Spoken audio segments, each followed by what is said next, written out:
link that says learning segment, and it's going to force you to make a copy of a learning segment template.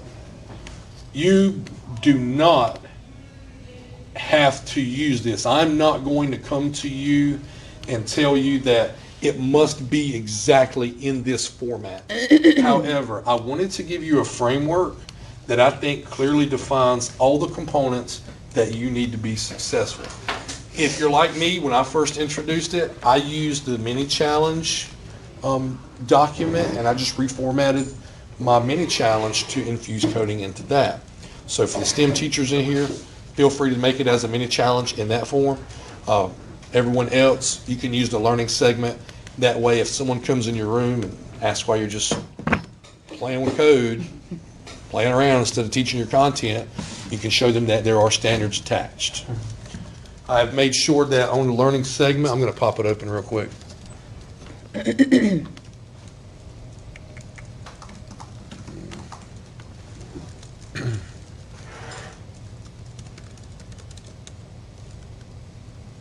too many.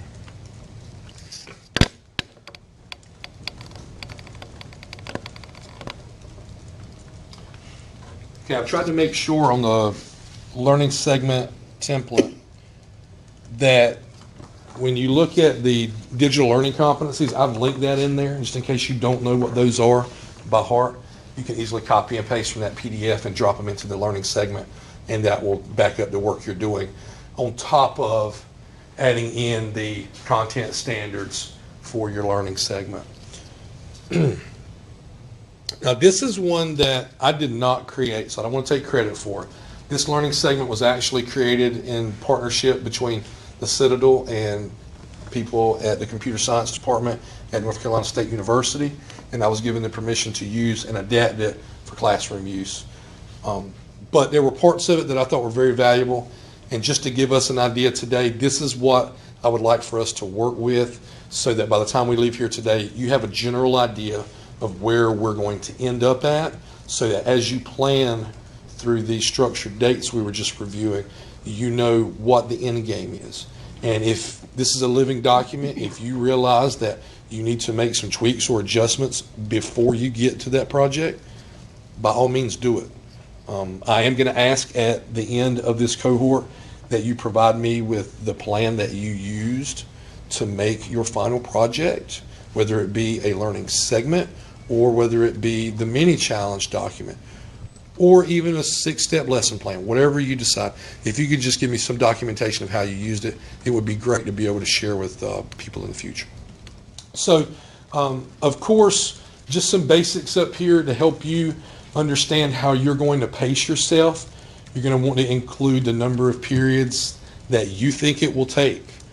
If you look back over the dates, we kept it kind of vague with the week of. If you want to have a 190-minute block where you focus just on foundations of coding, that'll be fine. If you have 15 minutes every day where you want to work on foundations of coding throughout a week and a half, that's fine. You know your classroom better than I do. Just to reiterate, there are many different ways to infuse the coding component. We've got online and offline tools available. Here at the middle school, I know I've got some Lego Mindstorms, I've got some Jimu robots, and we still have some Spheros here at the middle school. But we've also got Spheros now at the intermediate. Is that right, Mr. Shaw? Did we move those down? Intermediate, yeah. Okay. That would be an excellent way to get your kids fired up, Ms. Smith, with the Spheros. Yeah. Just to kind of, I say play, but really they're going to be engaged with the math behind that code. So that would be a great way to get you interested in it and get you used to block-based coding. Okay. But we've also got some online tools like Snap or Scratch and a few other things. And I know I asked you to come in today with some ideas of what you wanted to do as your final project. So in the learning segment for project summary, if you would just go ahead and take about, 2.5, 3 minutes And either in this learning segment or in another document that you're working with right now, because I see you've all got stuff popped up, just jot down your thoughts. What is your end goal? Because I want to come around today while you're having time to connect your content to coding, and I want to be able to sit with you and find out what your goal is, how I can help you. I really want it to be as individualized as possible.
All right, if you would, take about a minute to wrap up what you're typing. Get ready, because I'm going to ask you to go around and just share what's on your mind.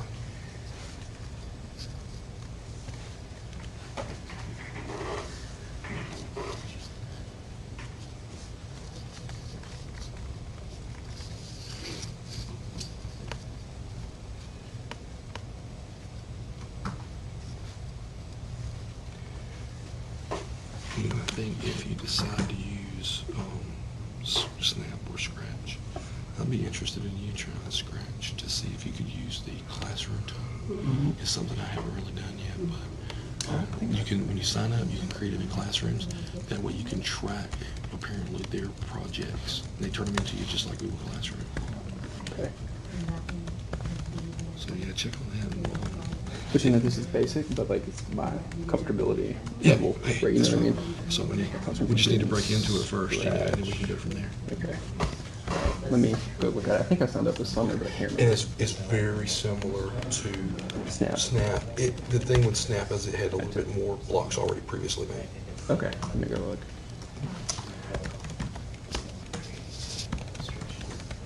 All right, so if we could, let's take a minute just to kind of go around and share what we are hoping our students are going to be able to do to connect coding into our curriculum. Of the four of you, is there anyone who would like to go first and just share what your outcome hopes to be? Mr. Lococo, thank you. We have kind of two ideas. Percy is something. So I'm taking, complicating. So I found this thing called NaNoWriMo, which is National Write Your Own Story Month. It's a whole curriculum, and it takes all of the RL standards, which is ones we're studying with the literature, so everything from plot, diagram, characterization, all of that, all of the elements of literature, and it has the students use that knowledge to write a story. Okay. So from there, so the first one is for them to use that NaNoWriMo to create their own story. And then once they finish their story, not a super long story, take an online coding platform, either Scratch or one of the other ones, Yeah.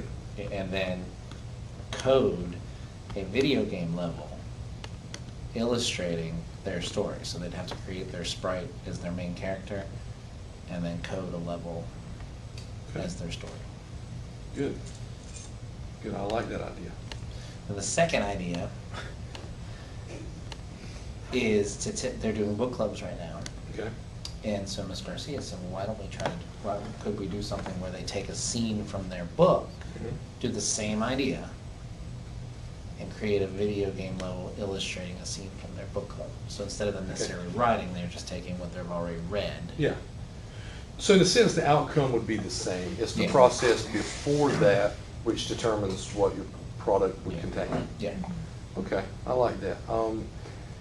With creating a video game level, I would suggest, and I'm trying to give you all feedback as I hear, I would suggest try to keep it very simplistic. And, you know, if you look towards even video games as inspirations, I would not go very far past the late 70s, early 80s with stuff like that. Yeah. I would, because you realize that, you know, it's going to take a while just to code it. That would be a fun project. Who else would like to go?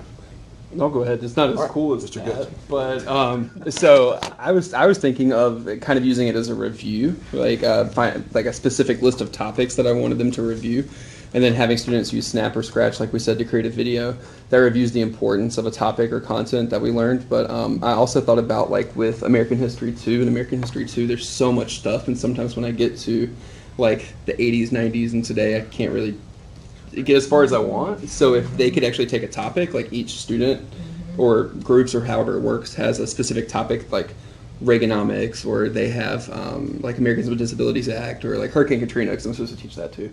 All that stuff, and they could actually learn the material and code that for us, and then present us with the video that they've created in Snap or Scratch.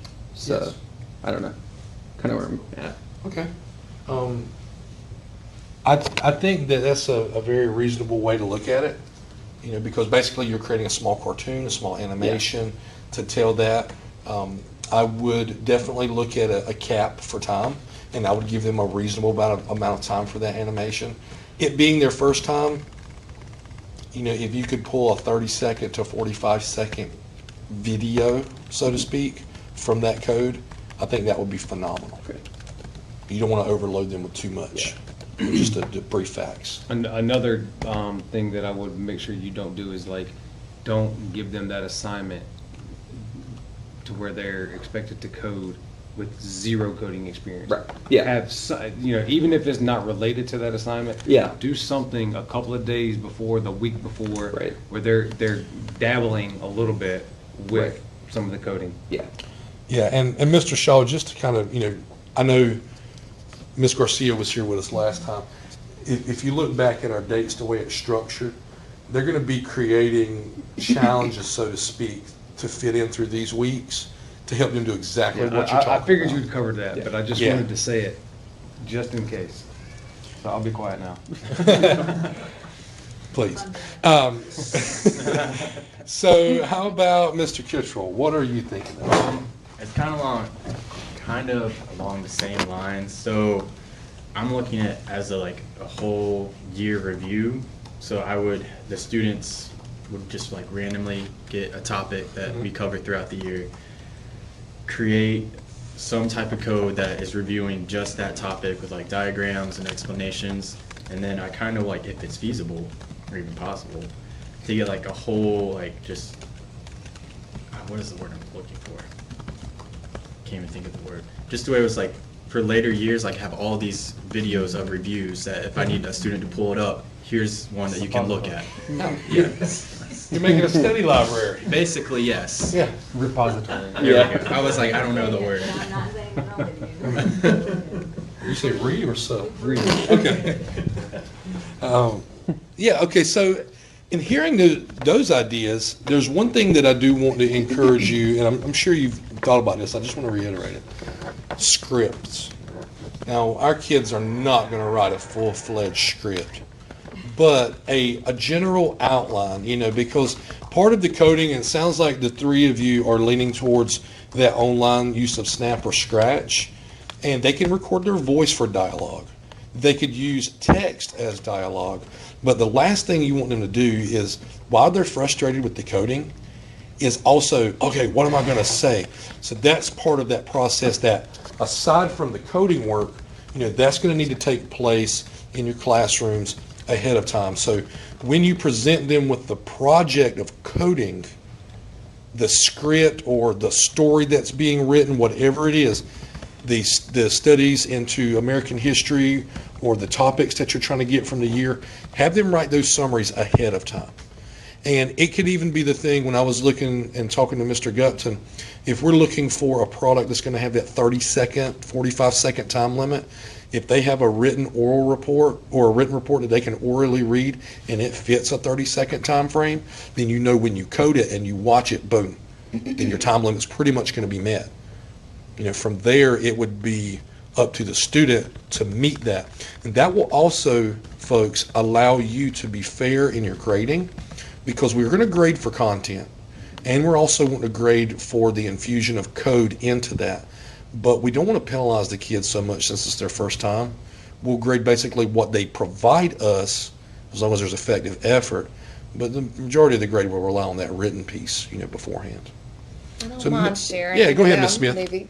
Okay, so I've had, 8 minutes to figure out what I'm doing and to research. Okay, 9, sorry. Research Spiros and all that. Yeah. So from what I'm gathering, from what they can do, okay, I'm thinking, all right, so I teach. Oh, okay, I'm sorry. So I teach social studies along with ELA, and I'm wondering, so these Spiros can go over different kinds of surfaces, is that correct? Yep. So I'm kind of thinking the 3 regions of North Carolina and something about the terrain, so they would have to research those 3 regions, so that would integrate the reading, ELA standards, and then have a writing piece that goes with that. But I'm thinking there may be some way to build some sort of terrains that go along with the 3 regions, and they have to code to go over it. Yeah. I don't know. I did a Spiro project on my ELA, Uh-huh. and they did, they retraced the steps, the path of the famous explorers. that we- Yeah, oh, that's cool too. The thing we ran into, and just to pop this in your Oh, head, yeah. was we made a map. Yeah. Well, the maps were only this big. Okay. And the Spiro, and Lofton and I talked about this because it was a mini challenge, and I'll probably use again next year. The Spiros were too big. Okay, that's Truly good trace to the think map. about, yeah. So- Uh-huh. So you have to think. You need a big area. Yeah. Yeah. And I've Right in the middle of your Hallway. hallway. True. I'm thinking something even Very different. big hallways. We've got those cases that go on the outside. Okay, so if I were thinking to realistically put them in the 3 different regions of North Carolina, you guys have a recess area outside, right? Has it got sand? Yeah. Okay, and next to it there's some grass? Yeah. Flat grass? Yeah. Okay, do you have any rocks around? If not, maybe you think you could find like a small bag of rocks, right? Oh, yeah. So let's We can take make that it sand happen. and let Yeah. that be the coastal plains. You can mark it off. I like Then the it. flat area of grass is going to be I your like Piedmont. it, yeah. Pour your rocks out, and then not only can you have them program it, but we can make hypothesis. Is the Sphero going to go faster on sand, rock, or Right. grass? Yeah. And then we can record. Maybe we can go on the Piedmont area just the Sphero, but we have to attach the what is that thing? It's like a mud tire almost. nubby. We have to attach the I nubby. saw a picture of Yeah. that thing. So y'all got That that? we've got We've got it nubbies. all. We got all you need. All right. But yeah, we have to put the nubby on to go across the mountains. Okay. And then would it even work in the sand? So I think that would be super cool to Yeah, help that you sounds understand the interesting. Yeah. topography of North Okay. They're Carolina as well. also Let me write down 100% some. waterproof, so you can drive them in a pool. Wow. So you could even, in So that the case, ocean, you the could go coastal from the plains? ocean to the coastal plains and through North Carolina. You can make it. Oh, that's cool. Yeah, Yeah. that would be super cool. You can get yarn and set out the shape of the state of North Carolina. Just make a note to check out Sphero EDU and Lightning Lab also, because there are a lot of pre-made lesson plans, so that can definitely kind of help you. You said Spiro.edu. Sphero The EDU, yeah. Spiro.edu was really, really helpful. Lightning. because Lightning Lab. It allowed the kids to self-pace and experience So that'll, Okay. you know, The only thing with that was they had to have a parent or something. yeah, but they can, Lightning well, Lab? Lightning Lab, they can, Yeah, they it's do some weird. coding, but there's a lot of ideas in there, but you can do it as a guest. Yeah. I told mine to lie on there for. Yeah, you can do it as a guest. Microphone's right there. But they didn't. Oh, good, They good. didn't, So because- you tried to be unethical, but luckily they say, They good, were okay. I just want to make sure. You should see how red he's getting.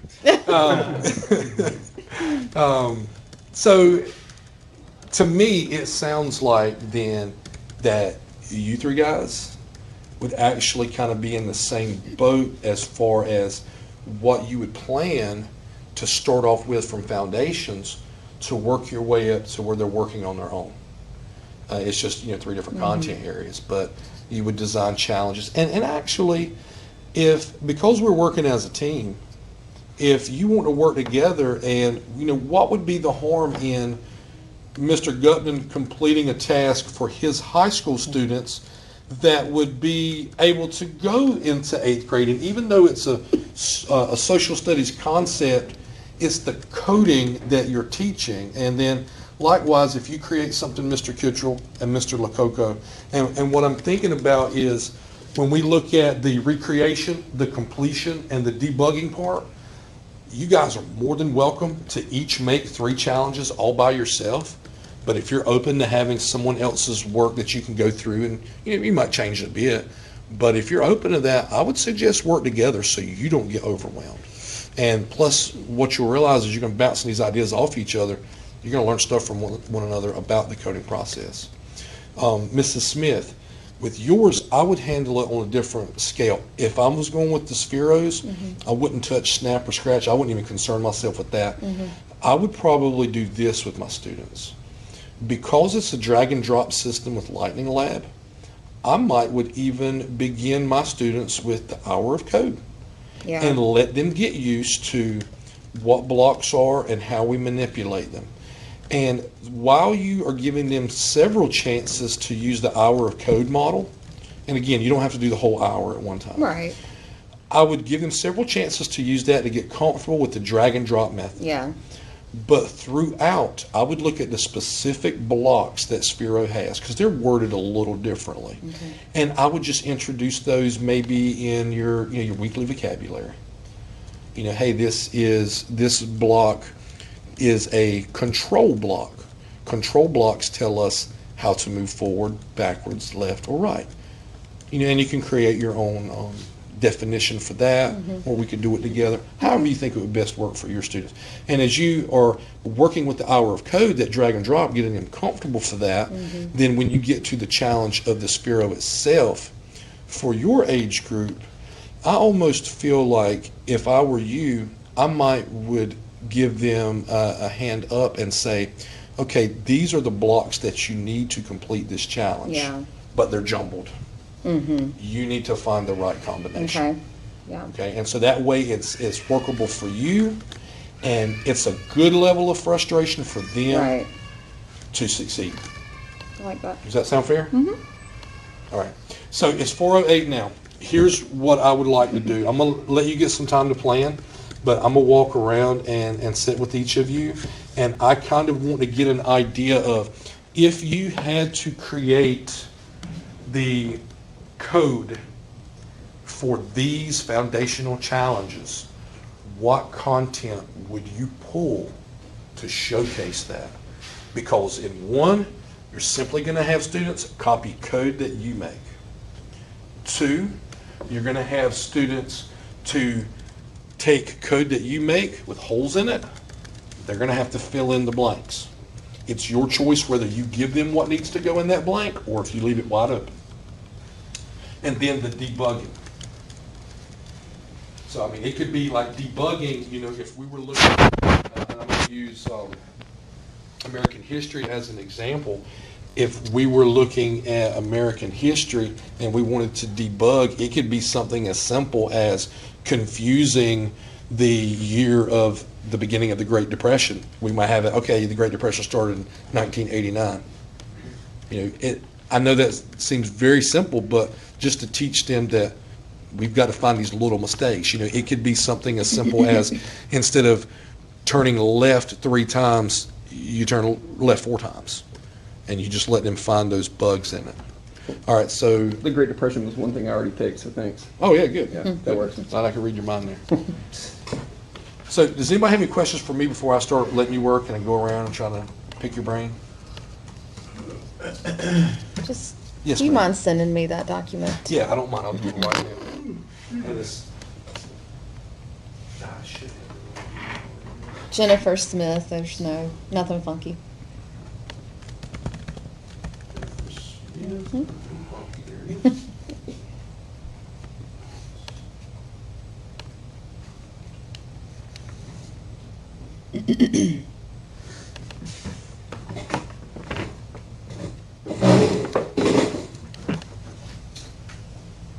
As I go around and talk with you folks, I'll probably type it a little bit. It's not that I'm trying to not pay attention to you. I just do want to document your ideas too. So it looks like the issue was somehow she got the primary marker switched up. So it only follows the primary. All right, so you know you got extra markers in there. Yeah. The other ones, and I did this so you would know, you can just turn them on, it recognizes it, and just set them out as microphones. Okay. So that one you can just keep with you, it follows you, it's a microphone, and that one, It's probably my fault because the one I gave her was a G on it. I know, that's what I'm saying. So the one, I don't know how it happened, but the one with G was not the primary. Yeah, see, It that's- may have been at one point. Okay. But That's the one that was in the swivel, and Mhm. so did it have this on it? I believe so. Yeah, it could have been the primary. I'm sure I missed that too. So but it may have been me. It probably was. I don't even because the know, last I don't time- know if that one Yeah, was yours. I don't know who Well, changed. see, no, my last one didn't have any stickers. But we'll put it on camera. Well, if you gave it to some teachers, they would change all the markers. Right, That happened right. several times. So anyway. Just on record, that's Cameron Yeah, Gutman's fault. these men you can It was, just turn he was the on. one that messed it up. These you can just turn on, you recognize them, sit them out, it doesn't follow. Yeah. But it picks up, throughout the classroom. Nice.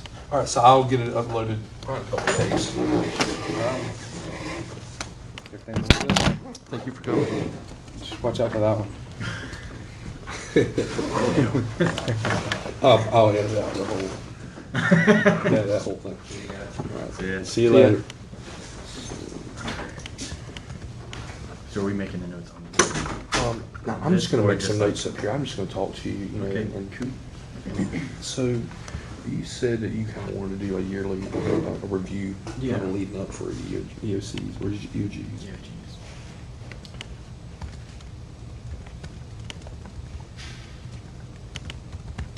Now, what topics are you considering allowing them to choose from?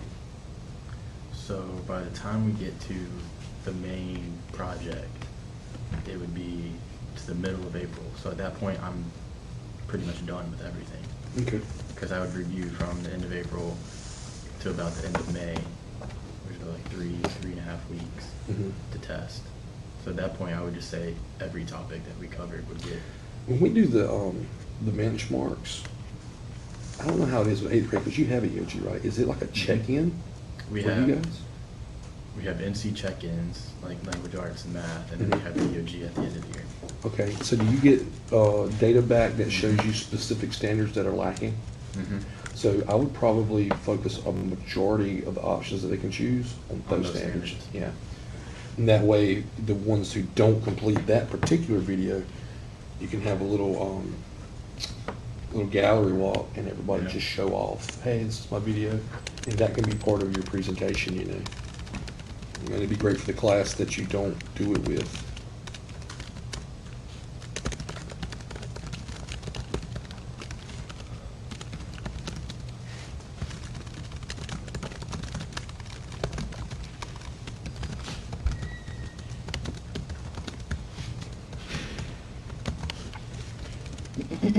So if you had, if you were going through and doing like the recreations or fill in the blank on code that you left, what are some things that you feel like you would want to focus on in your classroom? What topics? And we want to do something that can show them the capabilities of the platform. So in 6th grade, what we did was we did plate tectonics. And in that particular challenge, all that we focused on was how one sprite can transition from one point on the screen to another. it didn't jumble and go crazy. It just literally went in one line. So that's what, because I was thinking about that, because they're struggling with understanding a compound is two atoms chemically combined. So it would literally Okay. be two separate things coming together as one. Okay, so what you would want to program is what I'm thinking is this. Let's say, and I'm gonna be visual with it too. Let's have a ball of yellow, a ball of blue.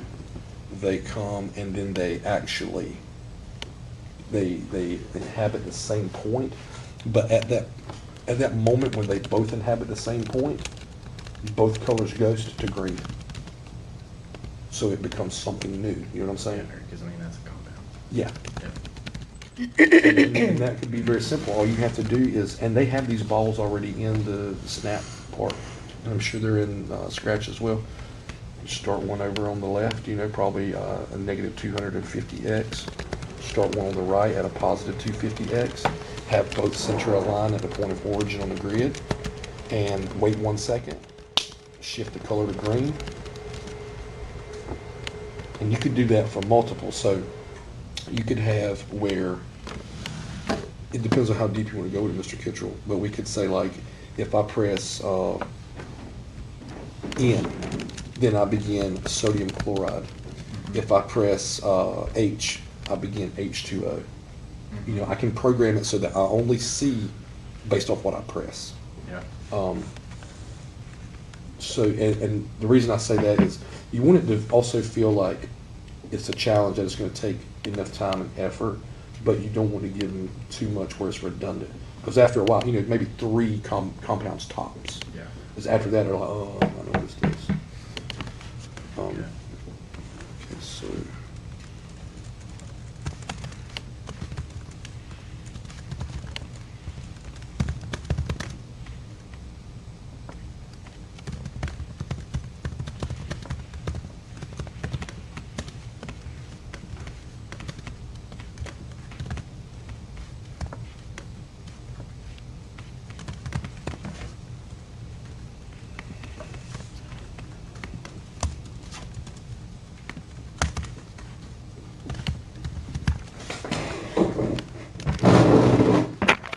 I have a question, and it's probably a very dumb one, but week of January 21st, offline introduction.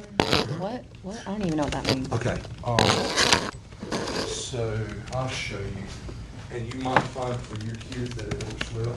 I'll also tell you what Ms. Sanderson's doing in pre-K for her home. Okay.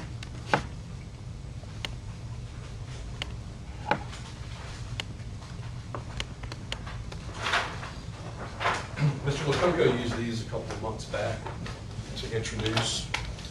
This is an example of how I also started off with it. I made a game board, Okay. put little beans on the dots. It's a board game, right? All they've got to do is they took these little blocks and they have to put them in sequential order. Now, I did this with 6th grade. He did it with 7th. But when I first started working with adults, I actually did it in person. And I would probably do that with my kids to get them super engaged. If you, maybe it's a small group activity, if you Yeah. have centers or something like that. But what I did was I set up tiles on the floor in shape. And I gave them a word bank. This was for adults though. I gave them a word bank. They had to follow along in real life, walking this path. And they had to choose options from the word bank to code their path to get from start to finish while picking up tokens along the way. And the goal was, like in this game, the goal is to pick up only 5. But if you see, there's more than 5 dots. Because I was also trying to help them understand, for frustration reasons, that there's no wrong way. Right. There's only your way. As long as you meet the goal, then you're good to go. Okay. So Makes sense. So yes, something. some sort of offline it is. activity that's coding, but not. I'm kind of thinking you might check with Miss Fraboni. Yeah. She's got that board game, Turtle Race, I think. Okay. It's an offline board game that employs coding, but it's not as much text. It's like arrows. It's kind of like Candyland, right? 'Cause Okay. it's just colors and, Yeah. and squares and Okay. stuff. Cool. So you check with her on that. All right.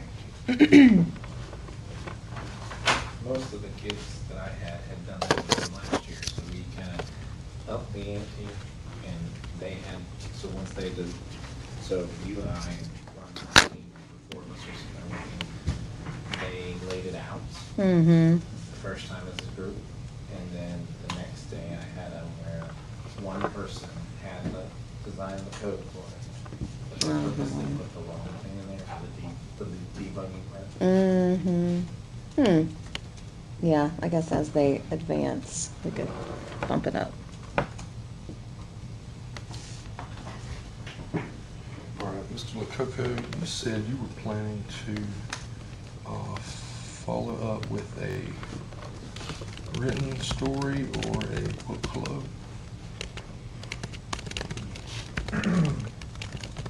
Yeah, fourth map isn't written yet, we don't have a fourth curriculum map yet, so we're trying to figure out what we're gonna do with it. So we have to do a writing group. And so that's where this write low, basically, it's a thing that we're supposed to do in November, but like a national writing thing. So they write the whole month. Yeah, actually, Janiyah Corbett told me a lot about it this year, because she wanted to do it in November. So- But, I found it, hey, this is kinda cool. So, it's a great review of all of our L standards. Mhm. Everything we're interested in reading, well, now they're actually using all this stuff that we learned in writing, and then the Mhm. video game is just that extra effort, the extension of it. Yeah. In the video game would probably want to represent a action piece or Yeah. something like that. The area of conflict in the story. Because, a lot of times instantly when kids think about video games, they think, okay, I'm shooting something, I'm blowing something up. But it could be just as simple as, opening the right door and walking in. And I was looking at some of the stuff that's on Scratch. And there's nothing wrong if you find something, you can look behind and see the code that's made with it. So sometimes what I did early on was I just literally would take screenshots and just replicate that code. Yeah, and there was one on here, I just saw it, that was like, you finish the story. Mm-hmm. So I thought that would be a good way for them to start, like as a starter project, Mhm. just give them the initial ones already programmed, and then have them finish the story. Okay. And program the next scene in the story. So why don't you, you could take it a different step. So like, say the recreation portion for you would be, go ahead and take the code that's already written. Have them recreate that, save it, okay? Then they come back to it, and then that next step is, all right, now you complete the story. Yeah, Right. okay. Okay, and then the third one, the debug part, okay, here's Mr. Lococo's story. What's wrong? But he messed up, so you need to fix a couple things. But I would base that off of a story you've read as a class that everybody knows. Yeah. So if, we're doing Stone Fox, then everybody knows the ending of Stone Fox, and they can call you out when you get it wrong. That's true, like the story Charles, the short story that we've already done. Now, the other thing I wasn't sure is how much of the offline, because I'm doing it with my first period. This Okay. project's gonna be just for first period this year. Yes. They've all gone through the offline stuff that you've done. Well, then, And almost all of them had you in class. yeah, and see, because you've kind of taken that initiative beforehand, it's okay to just skip ahead, give your kids more practice with the actual coding. Because I can honestly tell you of the pitches that you forgave me, I think you're gonna find yours is the most challenging. Because to create something that's interactive like that functions properly, it's gonna be very frustrating. But I got this cool book I can let you borrow. It's actually based on Star Wars, but it has a lot of things in there about game creation and stuff. So I just thought it would be a neat way for them to review.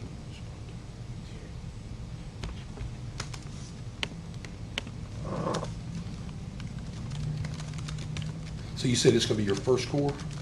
Yeah, it's just gonna be a first one.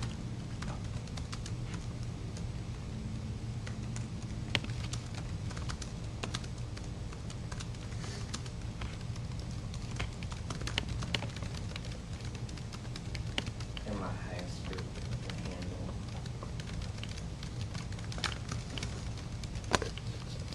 Yeah, and I don't think I said that earlier, Ms. Smith.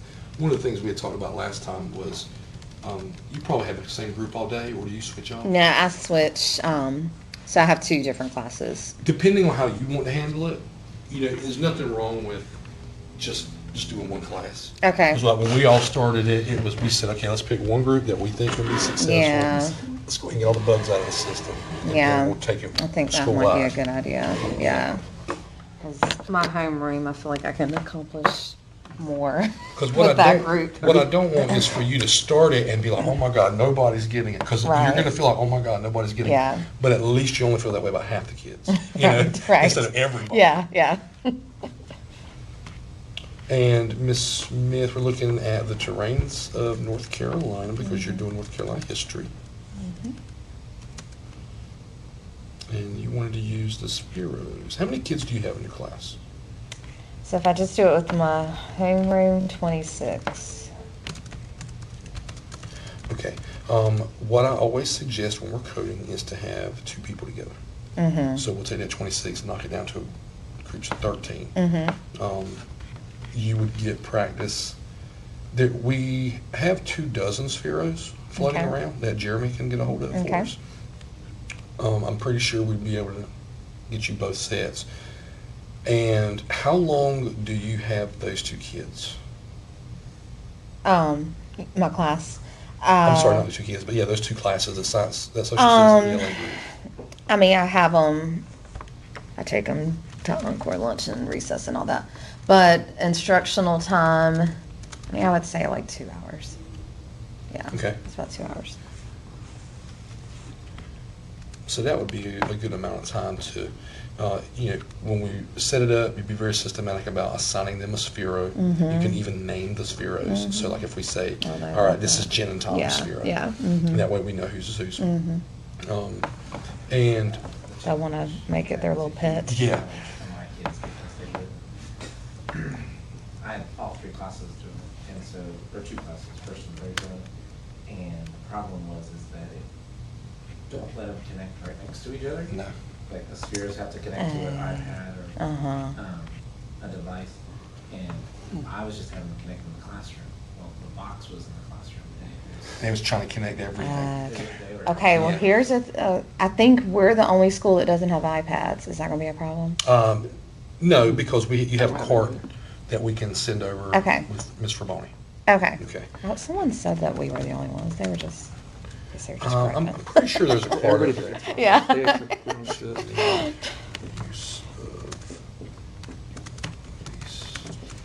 these. I haven't really had a need until right this second. Okay.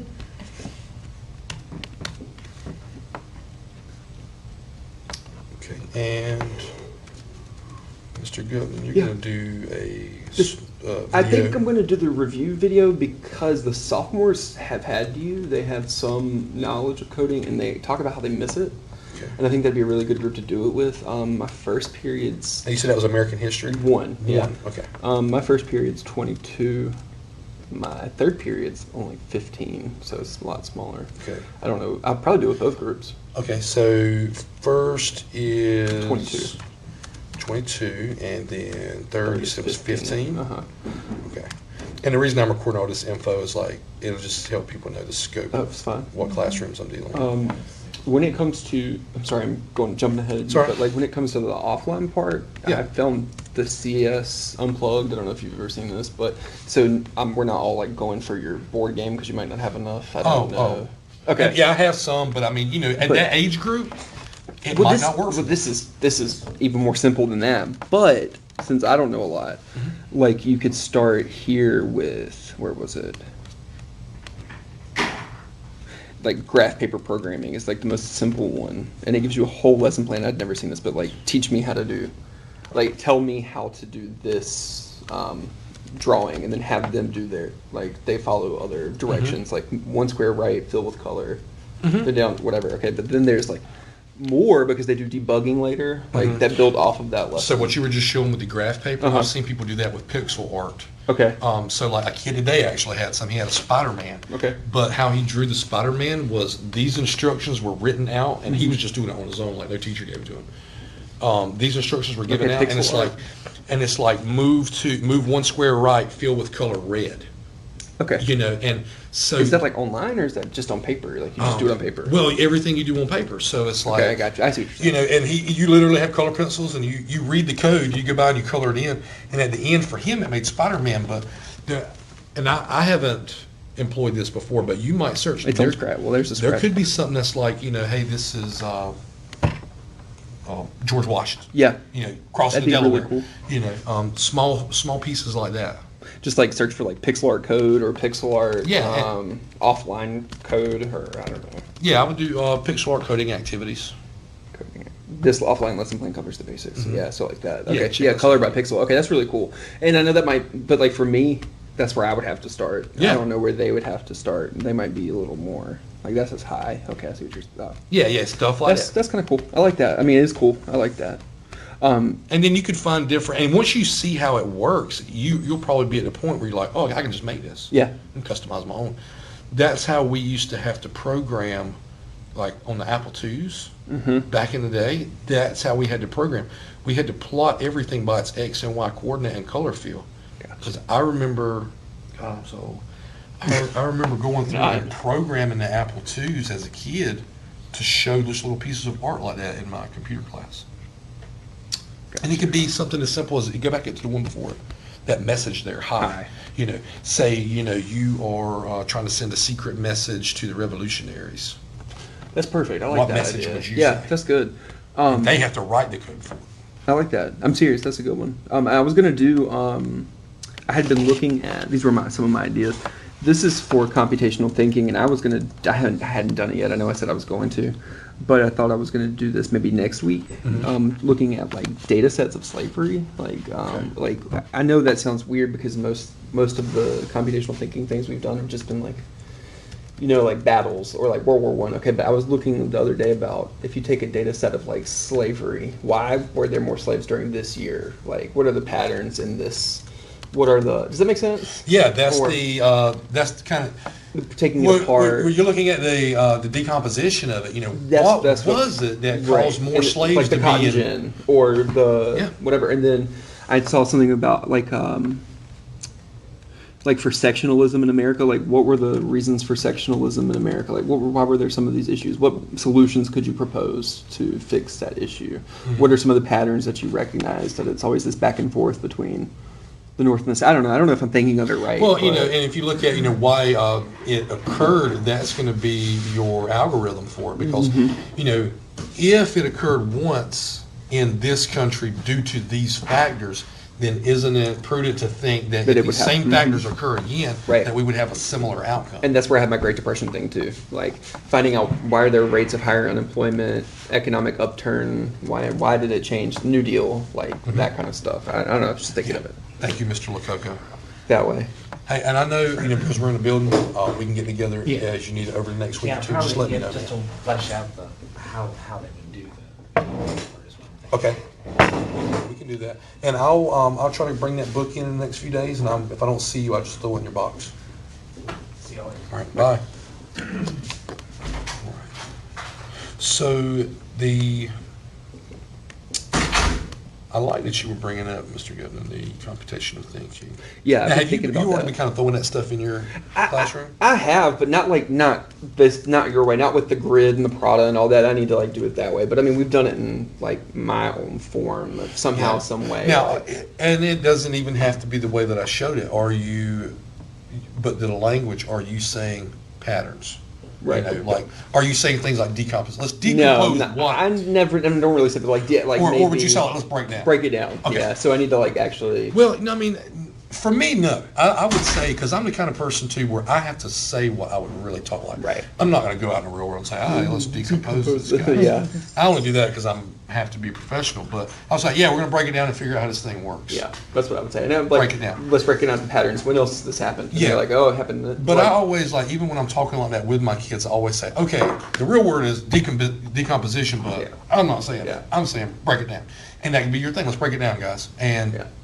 then you go through that process. Yeah, and then so like I know I'm giving you probably too much, but for basics of like the platform, I actually just picked some topics that I think I'm going to be kind of at that point, and they're really simple ones like Manifest Destiny. So like you could move the Angel Columbia in the painting Manifest Destiny, like so far, like from the side of the painting to the other side of the painting. You know what I'm talking about? That. Yeah. And that's the simple code, right? So like just learning the. That's just a transition. Yeah, just move, right? And so that's kind of getting you into the basics of. Does that make sense? Yeah, it does. Okay. It's perfect. It's Yeah. a perfect example. So. Yeah, you're good. It's actually past time, folks. I don't want to I'm hold still y'all just up. talking. I honestly feel like I need to spend a lot of time researching and learning